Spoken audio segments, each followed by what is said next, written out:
আমাদের এই ইউনিভার্সে যত ধরনের ফিজিক্যাল বা কেমিক্যাল ফেনোমেনা ঘটছে, সমস্ত কিছু ঘটছে এনার্জি মিনিমাইজেশনের জন্য। তোমরা কেমিক্যাল বন্ডিং চ্যাপ্টার পড়েছো। কেমিক্যাল বন্ডিং চ্যাপ্টার পড়ার সময় তোমরা যখন দেখেছো যে এলিমেন্টগুলো রিয়াকশন করে কম্পাউন্ড ফর্ম করে, তাই না? তখন ইলেকট্রন পেয়ার তৈরি হয়। সেটা কোভ্যালেন্ট বন্ডিং তৈরির সময় ইলেকট্রন পেয়ার তৈরি হয়। আয়নিক বন্ডিং তৈরির সময় একটা এলিমেন্ট ইলেকট্রন রিলিজ করে ক্যাটায়ন তৈরি হয়, আর একটা এলিমেন্ট ইলেকট্রন অ্যাকসেপ্ট করে অ্যানায়ন তৈরি হয়, কিংবা কোঅর্ডিনেট বন্ডিং তৈরি হয়। যে কোনো ধরনের বন্ডিংই হোক না কেন, যে কোনো ধরনের কেমিক্যাল ফেনোমেনা,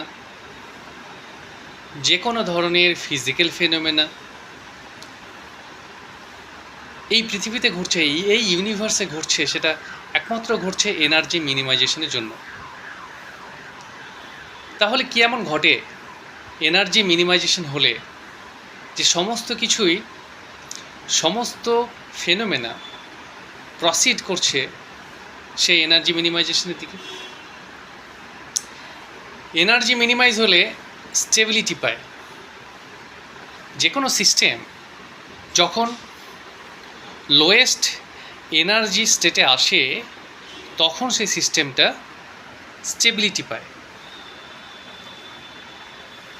তাহলে আমরা বলতে পারি যে কোনো সিস্টেম স্টেবিলিটি পেতে চাইছে, আর সেই স্টেবিলিটি পাওয়ার যে প্রসেস, সেই প্রসেসটা সম্পূর্ণ করতে গেলে পরে এনার্জি রিলিজ করতে হয়। আবার যখন তোমরা পিরিয়ডিক টেবিল পড়েছো কিংবা অ্যাটমিক স্ট্রাকচার পড়েছো, সেখানে ইলেকট্রনিক কনফিগারেশন পড়ার সময় নিশ্চয়ই তোমরা পড়েছো যে ইলেকট্রনিক কনফিগারেশন যখন ইলেকট্রন 1 by 1 অরবিটালে এসে অরবিটালটাকে পূর্ণ করে, তখনও সেই অরবিটাল পূর্ণ হওয়ার সময় যেটা ফলো হয়, যে রুলটা ফলো হয়, সেটা হচ্ছে এনার্জি মিনিমাইজেশন। যে স্টেটে, যে অবস্থায় সবথেকে লোয়েস্ট এনার্জি স্টেটে আসা সম্ভব, ইলেকট্রনগুলো সেরকমভাবেই অরবিটালগুলোকে ফুলফিল করে বা ফিল আপ করে, তাই না?